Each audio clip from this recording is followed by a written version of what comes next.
여러분들이 잘못 알고 있는 것 중에 뭐냐면, 뭐, 일기 신도시가 재건촉진법에 의해서 재건축이 추진된다고 하면, 그게 뭐, 5년 안에, 뭐, 8년 안에, 10년 안에 안 돼요.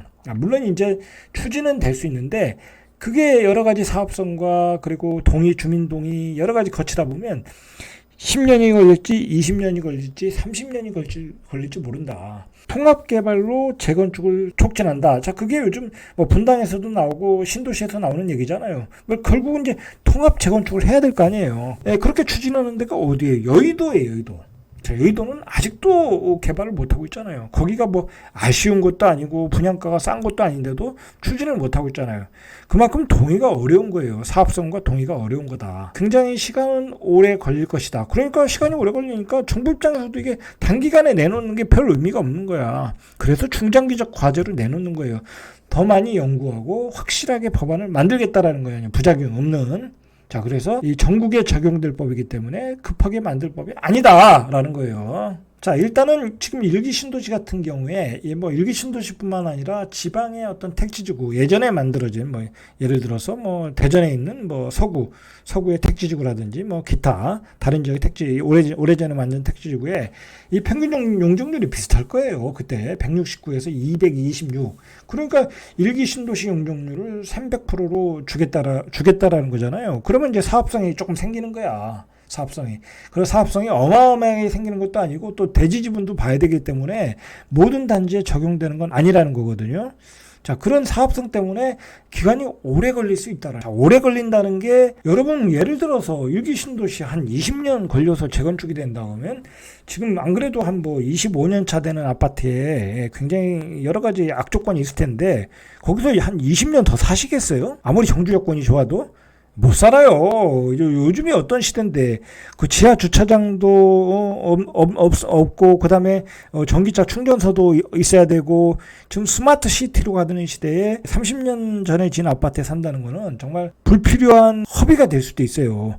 지금 신축으로 잘 지은 아파트가 있는데 굳이 뭐 20년 뒤에 새 아파트 들어간다고 내 인생을 거기다 다 허비할 수는 없잖아요. 내가 언제 죽을지도 모르는데. 그렇지 않겠습니까? 차라리 옆에 신도시에 새 아파트 지면 그걸 사지.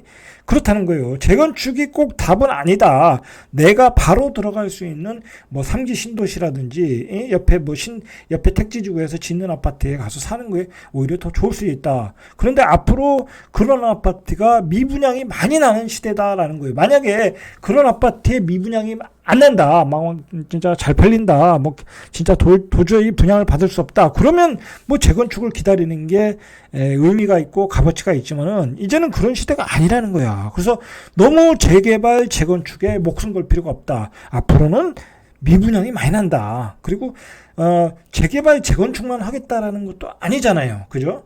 많은 3기 신도시가 있을 것이고 그리고 GTX 라인이 깔리면은 결국 그 GTX 부근에 역세권 부근에는 새로운 택지주가 새로운 신도시들이 계속 생길 거예요. 그러면 그 신도시가 더 좋을 수도 있다라는 거예요.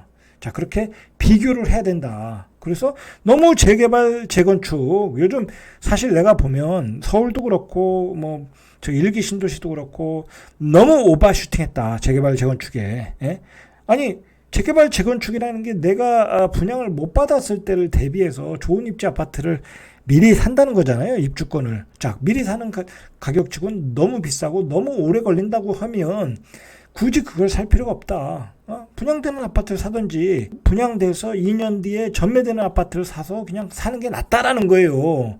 자, 그런 기준으로 보면 지금 재개발 재건축은 오바된 상황에서 또 특별법이라는 게 대선 공약으로 나오면서 일기 신도시는 더 오바되었다라는 거예요. 버블이 끼고 있다라는 거예요. 버블이. 여러분 그 부동산 선동가들에 의해서 그런 선동에 속지 마셔야 돼. GTX 라인에 있는 아파트 가격이 지금 거품이 빠지는 걸 보고 있잖아요. 똑같다라는 거야. 재개발 재건축도 별거 아니다라는 거야. 별거 아니다. 왜냐면 그 대체제가 있는데 바로 들어갈 수 있는 아파트 사면 되잖아요. 일기 신도시가 강남만 오르고 다른 지역은 폭락하고 있어요. 지금 폭락. 2억 3억씩 폭락하고 있잖아요. 뭐 동탄, 송도 그런 핵심 지역들 다 폭락하고 있다. 청라. 자, 우리가 이걸 어떻게 받아들일 거냐 이거야. 뭐 그런 떨어지는 지역이 나쁜 지역도 아니에요. 새 아파트의 2기 신도시야. 1기보다도 더 새 아파트야. 자, 그런 지역은 폭락하고 재건축 아파트는 올라가고 있다. 이거 뭔가 잘못됐다라는 거야. 예전 같았으면 이게 장이 좋았으면 예를 들어 지금 뭐 분당이 올라간다. 예를 들어 1기 신도시가 올라간다고 하면 지금 2기 신도시가 폭락하고 있으면 안 돼요. 그렇지 않겠습니까? 그러면 같이 갭을 맞춰야 될 거 아니야. 장이 좋으면 거기도 올라간다는 거야. 자, 그런데 지금은 이미 사이클이 고점을 쳤다는 걸 이미 일반 사람들이 다 알고 있기 때문에 이렇게 인식이 되어 있기 때문에 더 이상 가격은 부담스럽다는 거야. 금리도 올라갔기 때문에. 자, 그래서 2기 신도시 아파트 가격들이 속절없이 빠지고 있고 거래가 안 되고 있는 거예요. 자, 그 결국은 뭐야? 1기 신도시만 지금 오버슈팅만 열심히 하고 있다는 거야. 지금 연결고리가 깨졌다. 상승의 사이클의 고점이라는 표시예요, 그게. 자, 어쨌든 여러분 재건축 재개발에 대해서 너무 환상을 가지고 앞에서 얘기했듯이 통합 개발하겠다는 여의도가 지금 개발이 되었냐는 거 되었냐. 자, 그리고 재건축 지금 1기 신도시에서 재건축 재개발 한다고 하면 통합 개발 또는 뭐 단지 개발은 잘 안 할 것 같아요. 어쨌든 이게 10년 이상 길게는 30년 이상 걸릴 수도 있어요. 여러분 그 아파트에서 재건축을 기대하면서 20년 30년을 살 수 있겠냐고. 애들은 다 교육 환경이 좋아서 애들은 다 시집 장가 갔는데 내가 나이 50에 그 아파트에 30년을 살겠냐고. 그냥 다 나이가 들어서 재건축 재개발이 되면 그게 뭔 의미가 있냐고. 자, 그런 의미에서 일단 시간의 가치로 볼 때는 그 가격이 너무 오버슈팅. 인수위 발표에 너무 무게감을 실 필요가 없다. 이 사람들의 발표는 구속력이 없어요. 정말 구속력이 있고 그 정책을 실행하는 장관들 내각에 달려 있다라는 거. 근데 그 내각은 그냥 가만히 있잖아요. 그리고 재건축 속도 완화, 집값을 잡아야 된다라는 게 국토부 장관과 국무총리, 부총리의 생각들이잖아요. 그 언론에 나오는 인터뷰 내용을 보면 그 사람들은 그런 얘기를 하고 있고 인수위는 그냥 그 선거의 표심을 위해서 빨리 하겠다라고 정치인의 수사로 이야기하고 있다. 그렇게 보셔야 돼. 제가 이 얘기하는 것은 이런 발표에 너무 기대도 하지 말고 또 기가 얇아서 덜럭 고점에 집값을 잡지 말라는 얘기예요.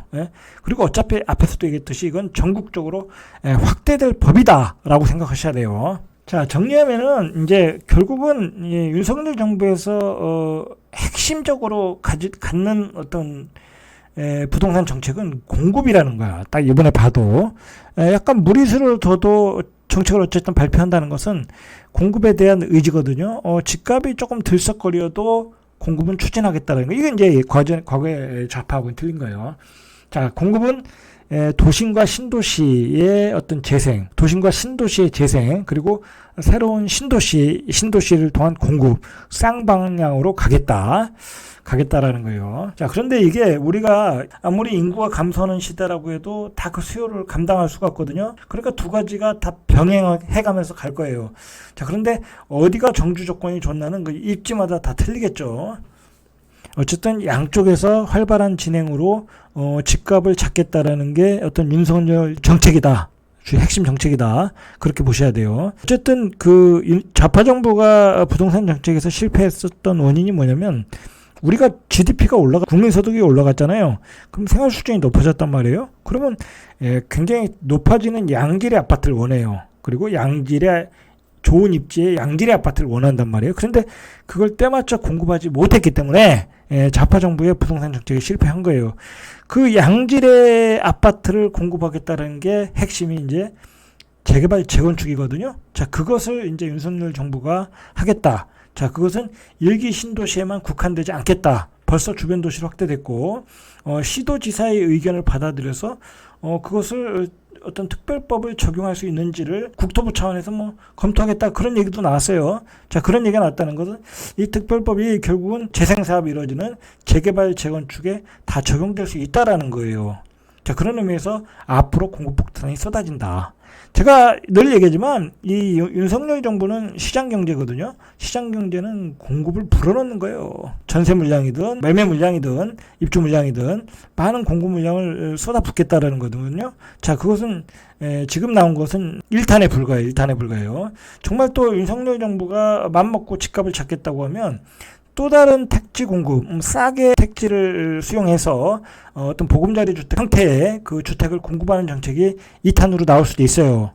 자, 그런 점을 생각해서 중장기적으로 가면 집값은 안정될 수밖에 없어요. 그리고 앞으로 많은 주택이 공급되기 때문에 이제 미분양이 나올 수밖에 없어요. 지금 그리고 엄밀하게 얘기하면 지금은 완벽하게 스태그플레이션으로 들어갔어요. 왜? 지금 물가는 7%, 8% 폭등하는데 지금 미국 같은 경우에 미국이나 유럽이나 경제 성장은 마이너스가 나오고 있어요. 그게 스태그플레이션이지 뭐예요. 우리나라도 마찬가지예요. 물가 인상률이 앞으로 7, 8% 되고 성장률이 1%, 2%밖에 안 되면 당연히 이건 스태그플레이션이 되는 거예요. 지금 오늘 신문을 보니까 시장에서 떡볶이 장사를 하시는 분들이 그만뒀다는 기사가 나오고 있어요.